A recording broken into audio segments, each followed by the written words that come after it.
సరే, ఇప్పుడు మనం 12వ శతాబ్దపు భారతదేశంలోకి వెళ్దాం. ఇది విధికి గణితానికి మధ్య జరిగిన ఓ కథ. ఈ ప్రాచీన సామెత మూఢనమ్మకాలకు శాస్త్రీయ ఆలోచనకు మధ్య ఉన్న తేడాను స్పష్టంగా చూపిస్తుంది. మన కథలో ముఖ్య పాత్రధారి భాస్కరాచార్యులు. ఈయన ప్రాచీన భారతదేశపు గొప్ప మేధావులలో ఒకరు. అప్పట్లో ఎవ్వరూ చెయ్యని పని చేశారు.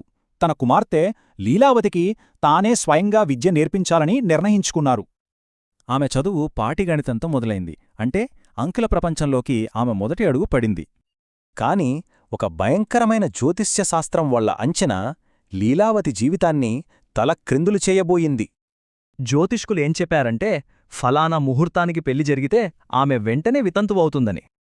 దీంతో జ్యోతిష్యానికి అంటే విధిరాతకు ఇంకా భాస్కరాచార్యుల శాస్త్రీయ దృక్పథానికి మధ్య పెద్ద సంఘర్షణ మొదలైంది.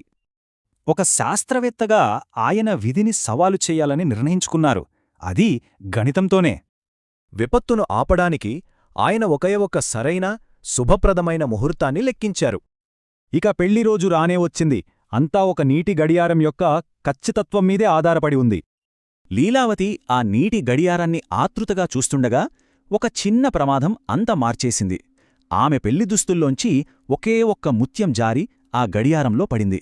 ఆ చిన్న ముత్యం రంధ్రాన్ని మూసేయడంతో గడియారం ఆగిపోయింది. ఆ శుభముహూర్తం దాటిపోయింది. దీంతో పెళ్లి ఆగిపోయింది. విధిని జయించలేమని అందరూ అనుకున్నారు. భాస్కరాచార్యులు కుంగిపోయారు. జ్యోతిష్యాన్ని నమ్మి తప్పుచేశానని తనని తాను నిందించుకున్నారు. కాని ఆ నిరాశ నుంచే ఆయనొక గొప్ప నిర్ణయం తీసుకున్నారు. ఆమెకు పెళ్లితో వచ్చే బంధం కంటే శాశ్వతమైనది ఇవ్వాలనుకున్నారు. అదే జ్ఞానం.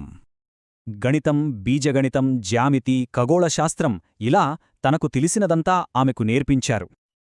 ఆయన తన కుమార్తెకు పెళ్లితో కాదు, తన పేరుతో అమరత్వాన్నిచ్చారు. అవును, ఆయన రాసిన అత్యంత గొప్ప గణిత శాస్త్ర గ్రంథానికి లీలావతి అని పేరుపెట్టారు.